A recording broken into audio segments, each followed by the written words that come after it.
नमस्कार, स्वागत है आप सभी का इंडिया न्यूज देख रहे हैं आप। मैं हूं आपके साथ पराग गुप्ता। एक नजर सुपरफास्ट खबरों पर। मध्य प्रदेश के सीएम हाउस में चल रही बैठक में सीएम शिवराज के साथ कई मंत्री बैठक में मौजूद रहे। बैठक में अलग अलग घोषणाओं योजनाओं के लिए मंत्री समूह गठित की गई।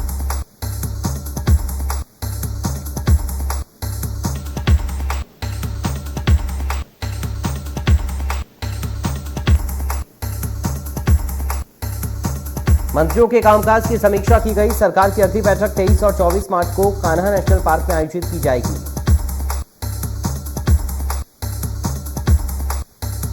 लाडली लक्ष्मी पार्ट 2 योजना के लिए सीएम राइस योजना इंप्लीमेंटेशन के लिए स्कूल शिक्षा मंत्री इंदर सिंह परमार की अगुवाई में कमेटी बनाई गई।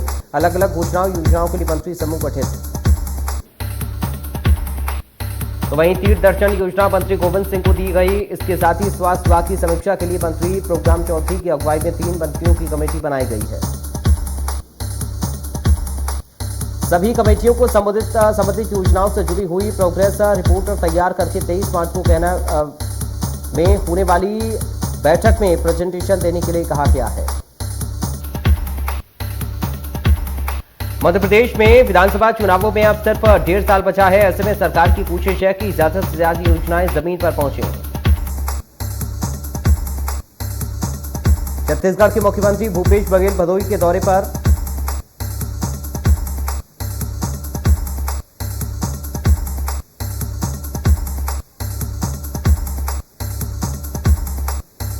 इस दौरान जहां उन्होंने कांग्रेस प्रत्याशी के समर्थन में वोट डाला, तो वहीं बीजेपी सरकार पर भी निशाना साधा।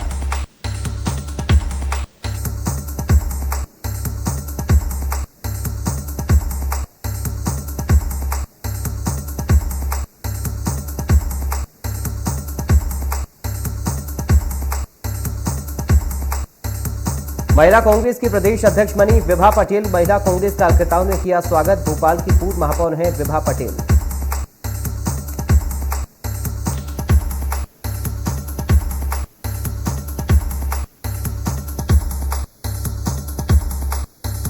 कटनी में समर्पण निधि अभियान की बैठक के बाद बीजेपी के प्रदेश अध्यक्ष वी डी शर्मा का बड़ा बयान, जिसमें उन्होंने कहा 1 मार्च से 15 मार्च तक इस अभियान को व्यापक तौर पर लिया गया।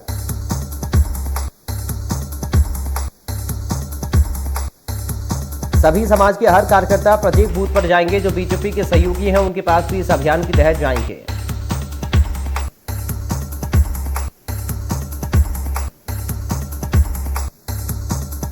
यूक्रेन में फंसे भारतीय छात्रों को लेकर भोपाल सांसद प्रज्ञा सिंह ठाकुर ने बड़ा बयान दिया, जिसमें उन्होंने कहा कि यूक्रेन में दुश्मन देश के नागरिक भी अपनी जान बचाने के लिए तिरंगा हाथ में लिए हुए हैं। ये पीएम मोदी की दूरदृष्टता और कुशल कार्यशैली का ही परिणाम है, जिससे यूक्रेन में फंसे सभी विद्यार्थी सकुशल अपने घर वापस पहुंच रहे हैं।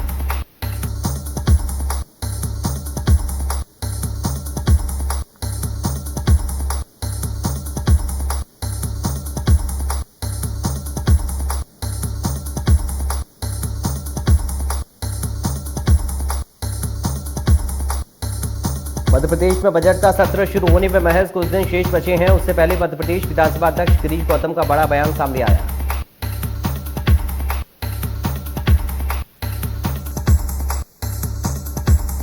उन्होंने कहा कि वे पूर्व विधायक की समस्या को लेकर सीएम शिवराज से चर्चा करेंगे, जिससे उनकी समस्या का निराकरण हो सके।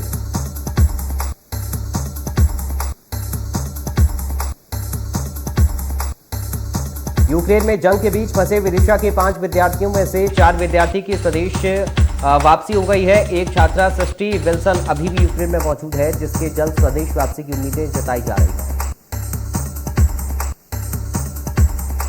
इस दौरान यूक्रेन से अपने घर वापस लौटी एमबीबीएस की छात्रा सृष्टि सोनी का परिवार के अलावा अन्य लोगों ने जोरदार स्वागत किया।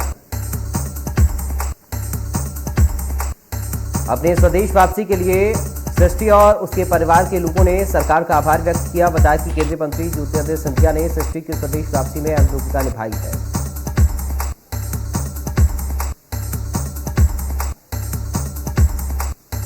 यूक्रेन के चेरनोबिल में मेडिकल की पढ़ाई कर रही छात्रा युक्ति इंदौर पहुंची। युक्ति ने बताया कि वे यूक्रेन के बॉर्डर पर बड़ी मुश्किल से क्रॉस करके रोमानिया पहुंची। जहां 2 दिन रिफ्यूजी कैंप में रहने के बाद उन्हें वतन वापसी के लिए फ्लाइट मिली। घर जब अपने पहुंचे तो युक्ति काफी खुश नजर आई। जबलपुर हाईकोर्ट ने एक मामले में सुनवाई करते हुए भोपाल के नानके चौराहे पर लगी पूर्व मुख्यमंत्री अर्जुन सिंह की मूर्ति हटाने के आदेश दिए हैं। इसके साथ ही उन्होंने भोपाल नगर निगम और राज्य सरकार पर 30,000 का जुर्माना भी लगाया। कोर्ट ने साल 2013 के बाद सार्वजनिक स्थानों और चौराहों पर रखी सभी मूर्तियों को हटाने के आदेश दिए थे।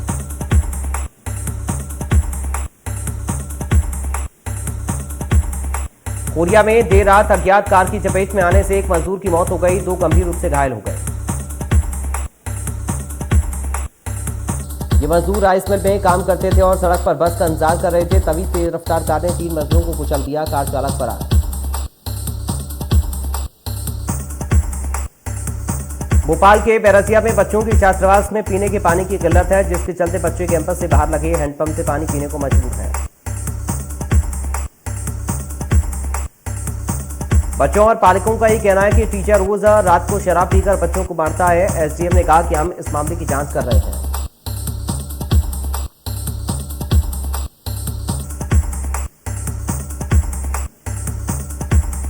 नाबालिग से दुष्कर्म के मामले में आरोपी को 20 साल की सजा सुनाई। नाबालिग के लापता होने पर परिजनों ने पुलिस थाने में रिपोर्ट दर्ज कराई है। पुलिस ने नाबालिग को हिरासत में लिया। नाबालिग ने बताया कि गांव का ही युवक उसे शादी का झांसा देकर ले गया था।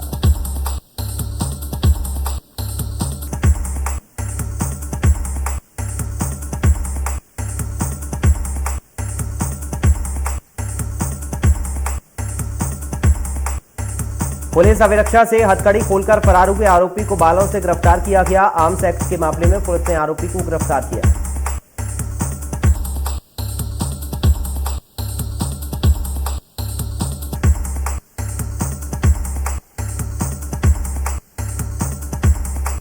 कोर्ट में पेश करने से पहले मौदहापारा थाने से हथकड़ी खोलकर आरोपी फरार हो गया था।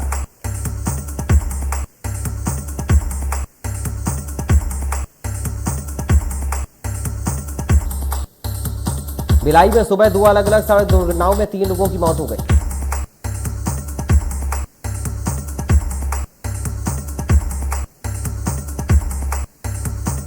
पहली घटना में स्कॉर्पियो और 2 मोटरसाइकिल के बीच जबरदस्त भिड़ंत में एक युवक की मौत हो गई। दूसरी घटना में डंपर की चपेट में आने से स्कूटी सवार मां बेटे की मौत हो गई।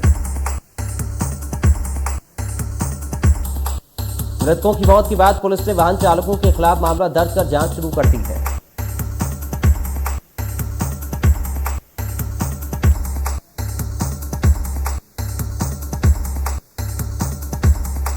छत्तीसगढ़ सरकार के निर्देश पर बालोद जिला प्रशासन द्वारा शिक्षा के क्षेत्र में नवाचार किया जा रहा है। यहां पर 12वीं बोर्ड की परीक्षाएं शुरू हो चुकी हैं।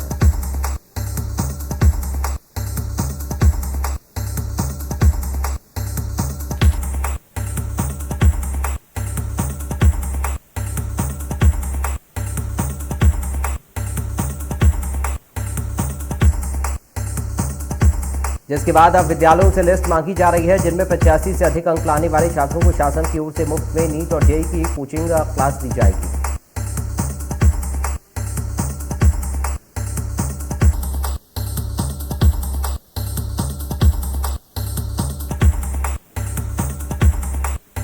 इंदौर के देवी अहिल्या यूनिवर्सिटी के आईआईटी के हॉस्टल में जूनियर छात्र के साथ रैगिंग का मामला सामने आया, जिसके सामने आने के बाद छात्र कल्याण सक्रिय हो गया है।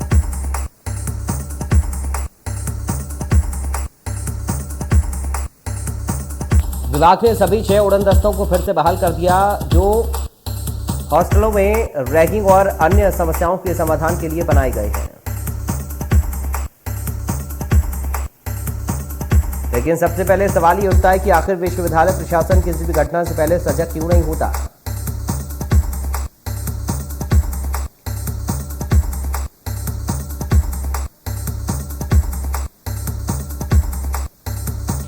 छिंदवाड़ा में 4 दिन से लापता एक महिला का शव कुएं से निकाला जा रहा है, जिसे लेकर प्रशासन लगातार मुस्तैद है। प्रशासन ने कार्रवाई मैजिस्ट्रेट परमिशन लेकर कर रहा है। कुछ दिनों पहले महिला की गुमशुदगी की रिपोर्ट दर्ज कराई गई थी, जिसके बाद पुलिस ने साक्ष्य के आधार पर कार्रवाई की।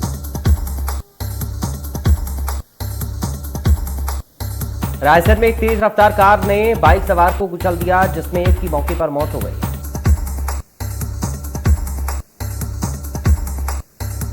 घटना की सूचना पर पहुंची पुलिस ने शव को जब्त कर लिया। घायल को जिला अस्पताल में भर्ती करवाया गया।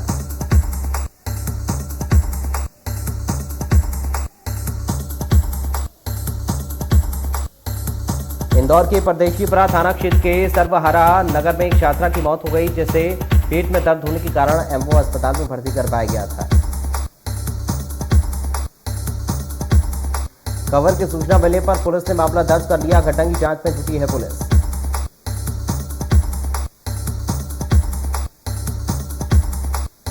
नौकरी दिलाने के नाम पर लाखों रुपए की ठगी करने वाले अंतर्राज्यीय गिरोह को बलौदा बाजार पुलिस ने गिरफ्तार किया। ये गिरोह सरकारी नौकरी के नाम पर शिक्षित बेरोजगारों को अपनी बातों में फंसाकर लाखों रुपए की ठगी करते थे। लोगों की शिकायत के बाद पुलिस ने इन आरोपियों के फोन को ट्रैप कर 9 लोगों को धोखाधड़ी के मामले में गिरफ्तार किया।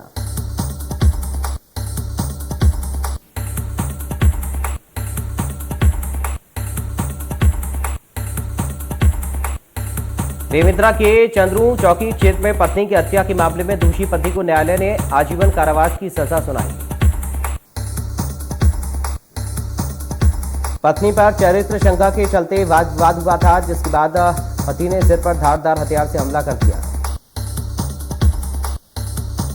गंभीर चोट आने से महिला की मौत हो गई। मामले में दोषी पति को आजीवन कारावास की सजा सुनाई गई।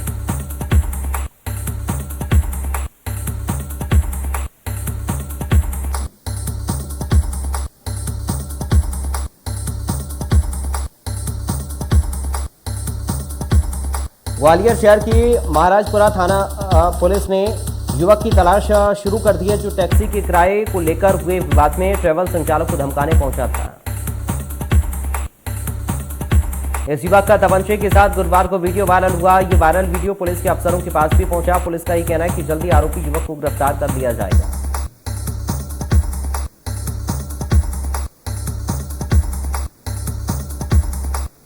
आज के लिए रद्द की गई भोपाल मऊ एक्सप्रेस।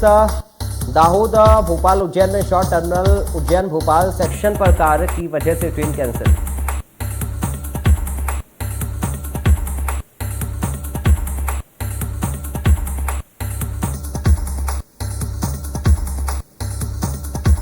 कीव पर यूक्रेन ने बड़ा हवाई हमला किया। यूक्रेन के रक्षा मंत्रालय के पास रूस की बमबारी जारी। खार्किव और मारिउपोल शहर पर रूस का हमला।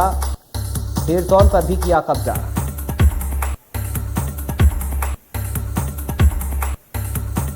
यूक्रेन के कीव में रक्षा मंत्रालय के पास धमाके। रूसी मिसाइल अटैक में बांग्लादेशी नागरिक की मौत। रूसी राष्ट्रपति से पीएम मोदी की बातचीत। पुतिन ने भारतीयों को निकालने में मदद का दिया भरोसा। यूक्रेन में रूस के हमले लगातार 8वें दिन भी जारी। राजधानी कीव के अलावा खार्किव समेत कुछ बड़े शहर में रूसी सेना मिसाइलें दाग रही।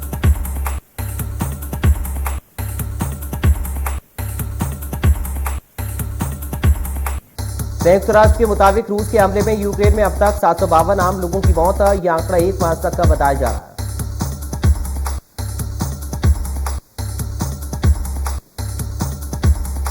यूक्रेन के राष्ट्रपति वोलोडिमिर ज़ेलेंस्की ने यूक्रेन की जनता के नाम संदेश दिया। कहा कि सभी घुसपैठियों को समझना चाहिए, उनको यहां कुछ नहीं मिलेगा।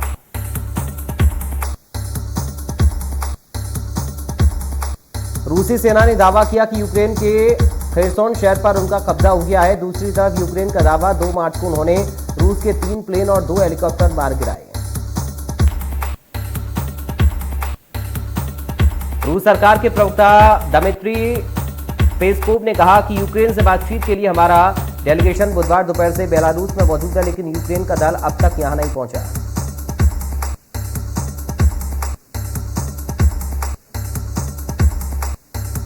उन्होंने कहा कि हम उनका इंतजार कर रहे हैं। उम्मीद है कि वो जल्द यहां पहुंचेंगे। हालांकि तय ये हुआ था कि बातचीत बेलारूस में न होकर पोलैंड में होगी, लेकिन रूस का डेलीगेशन बेलारूस में मौजूद है।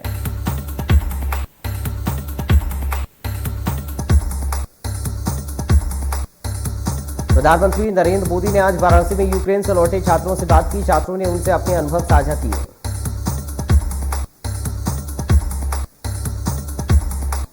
इंदौर में आज कोरोना के 24 नए मरीज मिले। एक दिन में 75 मरीजों को अस्पताल से छुट्टी मिली। इंदौर में कोरोना के कुल 186 मरीज। देश में थमी कोरोना की रफ्तार, 24 घंटे में 6,561 नए मामलों की पुष्टि, 142 मरीजों ने गंवाई जान, एक्टिव केस 77,000 के पार। दिल्ली में 24 घंटे में कोरोना वायरस संक्रमण के 325 नए मामले, 4 लोगों की कोरोना से मौत।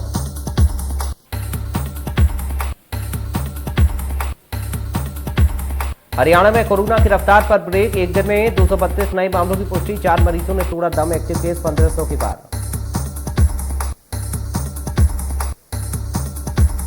इंटरनेशनल ओलंपिक कमेटी ने रूस बेलारूस के एथलीट्स पर बैन लगा दिया है। यूक्रेन संकट को देखते हुए आईओसी के कार्यकारी बोर्ड ने सभी इंटरनेशनल को रूस या बेलारूस में होने वाले किसी भी इवेंट के ऑर्गेनाइज पर भी रोक लगाने का फैसला लिया है। आईसीसी महिला वर्ल्ड कप का आगाज 4 मार्च से न्यूजीलैंड में हो रहा। पहला मुकाबला न्यूजीलैंड और वेस्टइंडीज के बीच खेला जाएगा।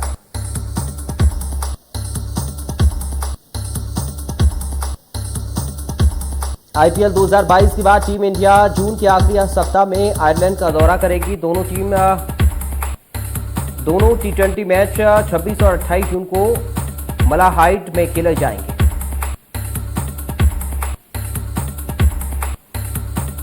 महिला क्रिकेट वर्ल्ड कप से पहले भारतीय महिला टीम के लिए बड़ी राहत की खबर, बल्लेबाज स्मृति मंधाना को वर्ल्ड कप में खेलने के लिए फिट घोषित किया गया है।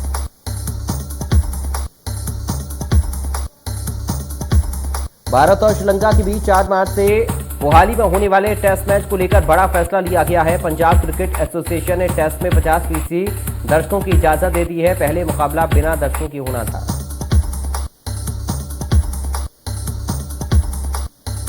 श्रीलंकाई टीम ने क्रिकेट इतिहास में अब तक भारतीय जमीन पर कोई भी टेस्ट मैच नहीं जीता है।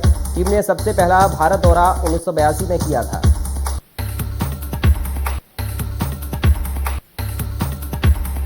आईसीसी महिला वर्ल्ड कप का आगाज 4 मार्च से न्यूजीलैंड में हो रहा। पहला मुकाबला न्यूजीलैंड और वेस्टइंडीज के बीच खेला जाएगा।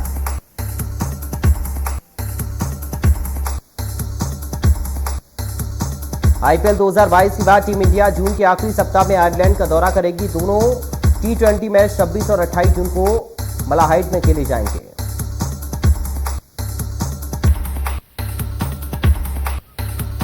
डायरेक्टर नागराज मजुले की निर्देशन में बनी फिल्म अमिताभ बच्चन स्टारर झुंड इस सप्ताह रिलीज होगी। फिल्म में स्लम के बच्चों और प्रोफेसर विजय बोराड़े की कहानी को दिखाया गया है।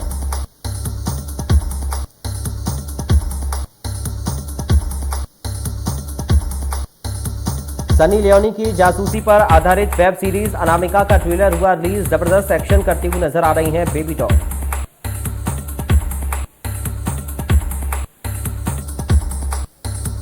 शिल्पा शेट्टी की अगली फिल्म सुखी का पहला पोस्टर जारी। हाथ में बेलन लिए बुलेट चलाने के सपने देखते नजर आई शिल्पा। जल्द ही बिग स्क्रीन पर रिलीज होगी फिल्म।